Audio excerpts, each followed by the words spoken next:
Coach, nabawi na yung women's basketball crown. With you again as coach, your thoughts? Amazing game, amazing run. Wow. I can't say anything about the girls.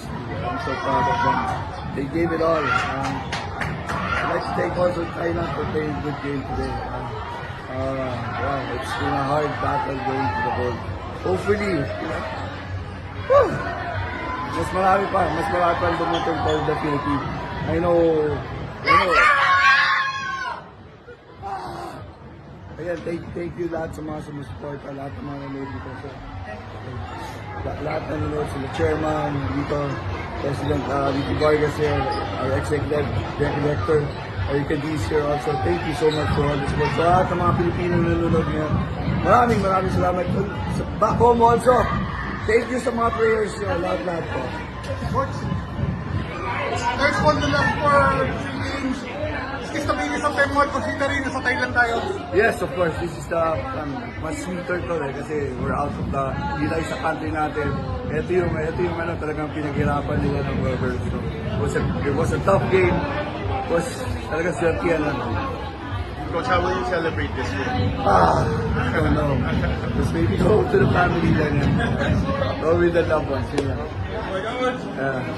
Anymore? Coach, hindi dito sa tournament, siyempre na-apekto kayo dun sa utility, but you were able to overcome that. Pati yung opening game, hindi ka na kayo dun. Yeah, siguro yun yung bakit mas sweet tong tournament na to. Because of that rule that they had na nahirapan na the last minute na lang biglang babalik rin yung game. So, just happy, but that we had the game plan good.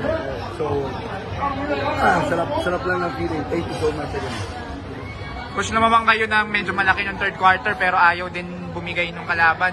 Ano sinabi sa players? Sabi ko, just calm down. I know the crowd is not behind us, but dahan-dahan natin. Go back to what I wrote in the board was go back to basic.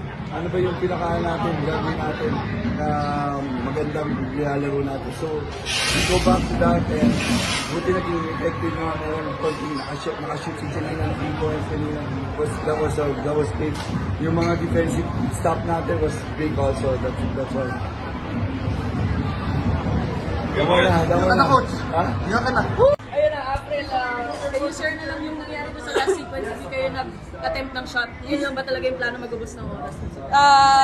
Siguro we made our decisions there as our players. Coach Patsas naman decision making and siguro we're trying na lang to ubos yung time kasi yun may advantage din kami sa part na yun. Nawala rin siguro sa isip namin na there's a 16-second shot clock pa pala. So after that we have 2 seconds na oras na natitira. Siguro nagtiwala kami sa teammate namin na good defense lang kada possession. So yeah. Pero masasabi ko sa crowd, sobrang ganda nung atmosphere ngayon dito sa stadium.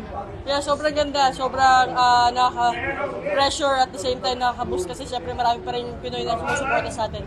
Siguro last na sabi mo nung una gusto mong bawiin yung gold, ngayon nabawi mo na ano na lang yung naiisip mo. Yeah, lagi ko naman sinasabi after the game, sobrang proud ako sa mga teammates ko. And yung sabi ko lang Coach Pat after the buzzer ends, sabi ko sa akin, we did it again.